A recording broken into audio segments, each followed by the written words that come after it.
Hello everybody and welcome back to Clash of Streamers Explained. Today I'm going to be talking about the Spellbook building. The Spellbook is key to many aspects of the game, whether you are looking to swap the abilities on your streamers and pets, or whether you are looking to generate some passive Crypton. The Spellbook is the place to go.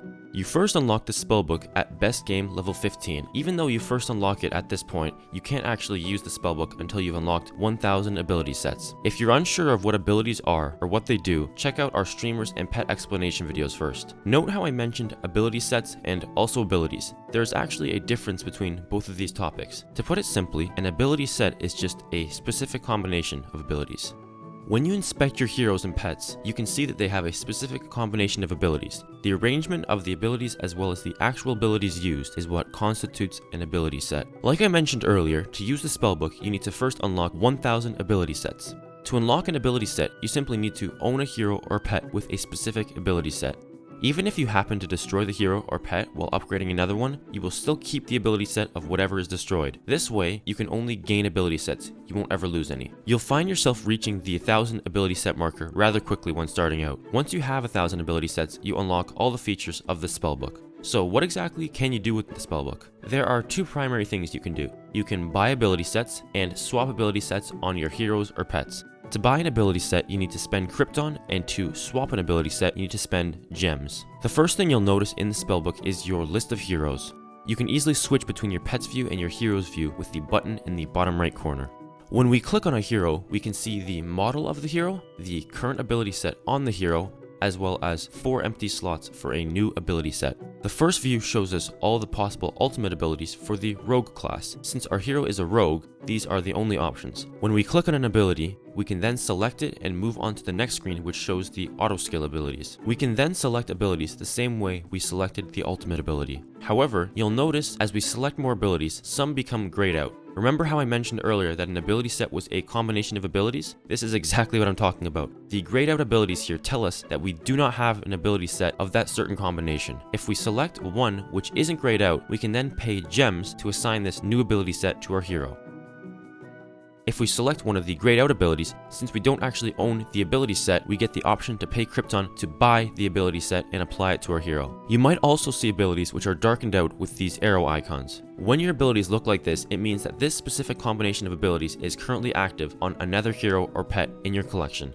In this case, we have a pet with the following ability set. If we try to apply this ability set to a different pet, we will have to pay double the gem cost to swap the ability sets of both pets. It's important to be aware of this when applying abilities, as you can run into situations like this with both heroes and pets. One thing that's worth mentioning is the order of abilities in the ability set. For pets specifically, the ability order is extremely important. Since every pet level unlocks an additional ability, the order is quite a big deal because a pet might have 1 or 2 abilities which are locked. You want to be sure that abilities which you find the most important only require a level 2 or 3 pet, since level 4 is quite difficult to get. Basically, the order of abilities in the ability set is based off of the order of abilities when looking at them in the Spellbook. You'll find that many abilities are actually implicitly ranked based on their potential usefulness. When you fill an ability set, the order of abilities will be based on the rank of each ability relative to each other.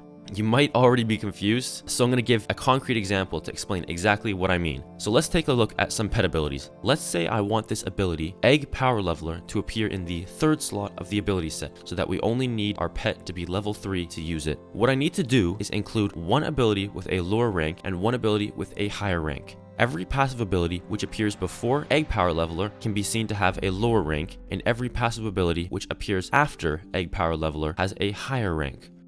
This Egg Incubator ability appears after the Egg Power Level ability, so it has a higher rank. This is the ability which will appear in the 4th slot of the ability set.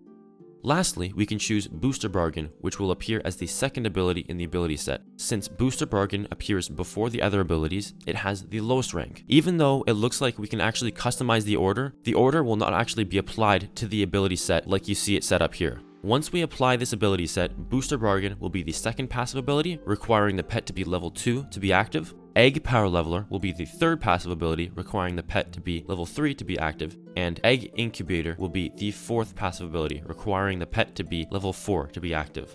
While on the main screen of the Spellbook, you can also see this icon, which looks like the Spellbook with the Crypton icon in the middle. When you get to this section of the Spellbook, you'll see quite a few similarities to the screen when changing the abilities of a hero or a pet. Essentially, this section allows you to take a look at all the abilities of your heroes and pets and lets you purchase any ability set with Crypton. At the top, you can see all of the different hero classes, which you can scroll through to see their abilities. Just like switching the ability set with a hero or a pet, you can compose your own ability set, which you can then choose to purchase for Crypton. One huge difference with this section is the area on the right, which tells you some information about your ability sets, like your total number of streamer ability sets, as well as which ability set has the most duplicates. In Clash of Streamers, you will be able to passively generate Crypton based on your streamer and pet ability set, which has the most duplicates. As you can see, I have 7 duplicates of this ability set. If I click the increase button, the game will automatically fill in the slots for me to purchase the ability set again. As you purchase more of this ability set by spending Crypton or through other means, you will be increasing your passive Crypton generation. Any Crypton which you passively generate will be distributed to you through your mailbox.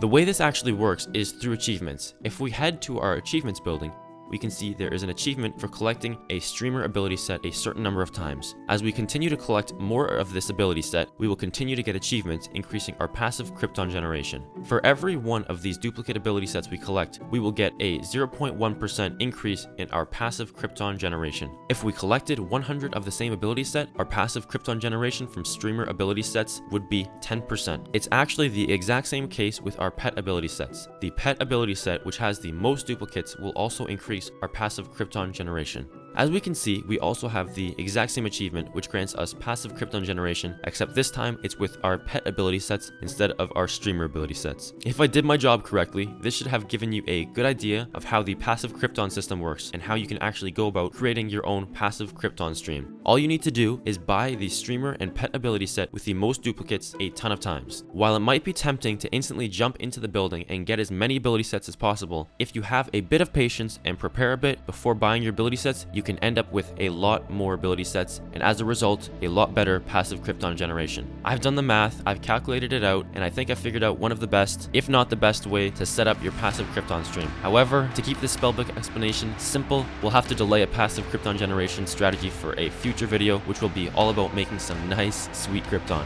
And that's all for this video on the spellbook building. Hopefully this video helped you learn something new, and if it did, don't forget to like the video, it's always appreciated. This is the best place for Clash of Streamers explanations, guides, tips, and tricks. Stay tuned and subscribe for more. You don't want to miss out. Until the next time.